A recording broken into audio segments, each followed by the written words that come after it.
কয়েকদিন আগে কিন্তু আমার স্কুলে যাওয়ার জন্য স্কুল ড্রেস বানিয়ে নিয়েছিলাম। এখন আমি সেই স্কুল ড্রেসটা নিয়ে যাচ্ছি বারাকোনা ব্যাস লাগার জন্য। আমাকে এখন ব্যাস লাগাতে হবে।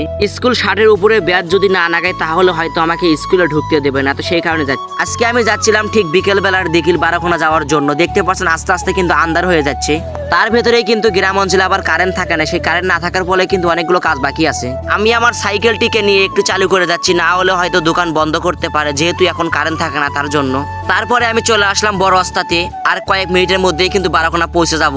তারপরে আমি চলে আসলাম ক্লাব মোড়ে। সময়ের ব্যবধানে কিন্তু আকাশে অনেক মেঘ হয়ে গেছে। আজকে আমার বারাকোনা যাওয়ার কিন্তু দুইটা কারণ। এক কারণ হচ্ছে আমার দাদির জন্য ওষুধ নিতে হবে, আর স্কুল ড্রেসটা ঠিক করতে হবে। তারপরে আমি চলে আসলাম বারাকোনা বাজারের কাছাকাছি। সামনেই কিন্তু আবার বারাকোনা বাজার। কত মানুষের ভিডিও ভাইরাল হলো, শুধু আমার ভিডিও ভাইরাল হচ্ছে না যদি আপনারা সাপোর্টই না করেন। যেহেতু আজকে সোমবার ছিল, তো সেই কারণে কিন্তু আজকে বাজারে অনেক ভিড়। দেখতে পাচ্ছেন অনেক মানুষই কিন্তু আনাগোনা। এই বাজারের ভেতরে আমি ভালো করে ভিডিও করতে পারছি না, যেহেতু আমি সাইকেল চালাচ্ছি। তারপরে ডাক্তারের কাছে আসার পরে কিন্তু আমি আমার ওষুধটা নিয়ে নিলাম। তারপরে ওষুধটা এবং টাকাটা কিন্তু নিয়ে নিলাম। এখন যাব অন্য জায়গায়। আমি আমার স্কুল ড্রেসের শার্টটা কিন্তু খোলপার কাছে দিয়ে এসেছি ঠিক করার জন্য। তারপর আমি দোকানদারকে বলে 20 টাকার মতো জর্দার পাতা নিয়ে নিলাম দাদির জন্য। আজকের এই ভিডিওটা এই পর্যন্তই। অবশ্যই আমার পেজটাকে ফলো দিয়ে রাখবেন এবং আমার চ্যানেলটিকে সাবস্ক্রাইব করে দিন। ধন্যবাদ।